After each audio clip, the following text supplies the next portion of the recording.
Saya berdoa dalam hati saya, Tuhan, saya nggak punya apa-apa, tapi saya yakin Tuhan menolong saya.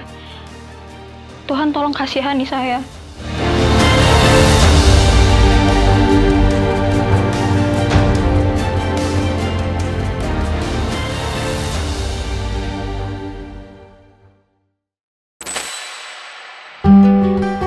Setelah kejadian COVID kemarin, perekonomian keluarga kami menjadi menurun dikarenakan ayah saya yang sebagai dosen honorer mendapatkan lebih sedikit pekerjaan mata kuliah. Karena ekonomi kami yang menurun tersebut, akhirnya mengharuskan saya dan abang saya bekerja sambil berkuliah.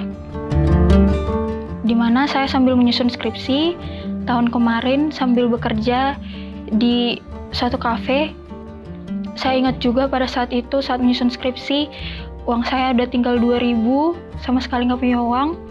Tapi saya harus melakukan penelitian di mana harus menyangkut tentang bakteri, jadi harus saya ambil dari rumah sakit ke fakultas saya, dan harus menyiapkan uang 200.000 untuk fakultas tersebut, untuk membayar uang penelitian. Sambil berjalan kaki dari rumah sakit ke fakultas itu di tengah hari, kira-kira 1 kilometer, saya menangis dan saya berdoa dalam hati saya, Tuhan, saya nggak punya apa-apa, tapi saya yakin Tuhan menolong saya. Tuhan tolong kasihani saya. Gak ada yang bisa menolong saya selain Tuhan. Saya percaya itu. Dan tiba-tiba teman saya yang pernah saya bantu untuk meminjamkan uang, mengirimkan uang kepada saya yang pas saat itu 200.000. 1 bulan kemudian, mama saya mengalami pecah pembuluh darah sehingga harus dilakukan operasi kepala atau kraniotomi. Dan setelah 2 minggu di ICU, setelah kami mengalami sukacita karena mama saya boleh sadar kembali, kami mendapat telepon dari kepolisian kalau papa saya sudah meninggal dunia di tempat karena ditabrak dari belakang. Di situ, saya benar-benar saat itu merasakan kosong dan hanya kesedihan saja. Di situ saya benar-benar merasakan Tuhan itu berada di samping kami, anak-anaknya, yang saat penguburan papa saya itu gak ada seorang pun yang menjadi tumpuan kami. Hanya Tuhan aja yang menguatkan kami. Setelah kejadian itu, kami beradaptasi untuk menjaga mama sambil berkuliah. Dan di tengah sidang skripsi pun, saya diberikan suatu ujian di mana dosen penguji saya pun seorang yang ditakuti di fakultas kami. Dan saya berdoa kepada Tuhan, dan saya yakin hanya Tuhan yang bisa mengubahkan hati seseorang. Di situ saya cerita kepada teman saya, dan ibunya bilang ke saya, gak ada siapapun yang bisa menyentuh hati orang selain Tuhan. Apa yang gak mungkin bagi Tuhan pasti mungkin.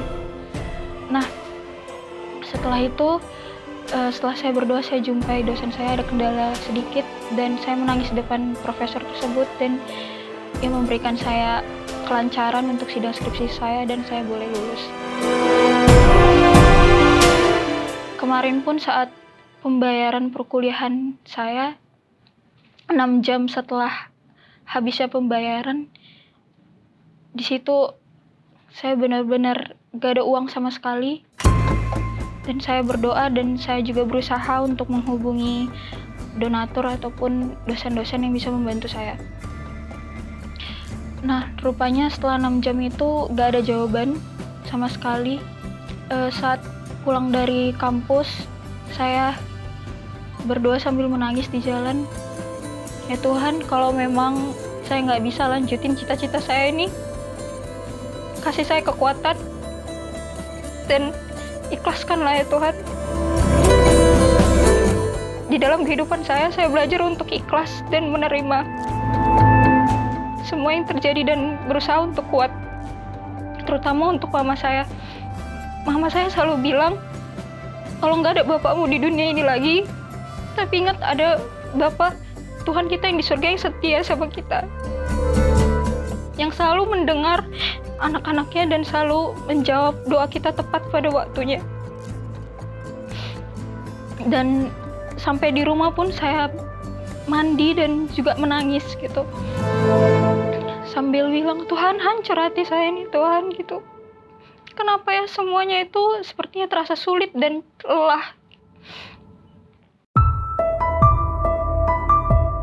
Tiba-tiba dosen saya bilang, Rachel, ini ada uang bantuan untuk uang kuliah kamu. Iya dok, saya kesana sekarang ya dok.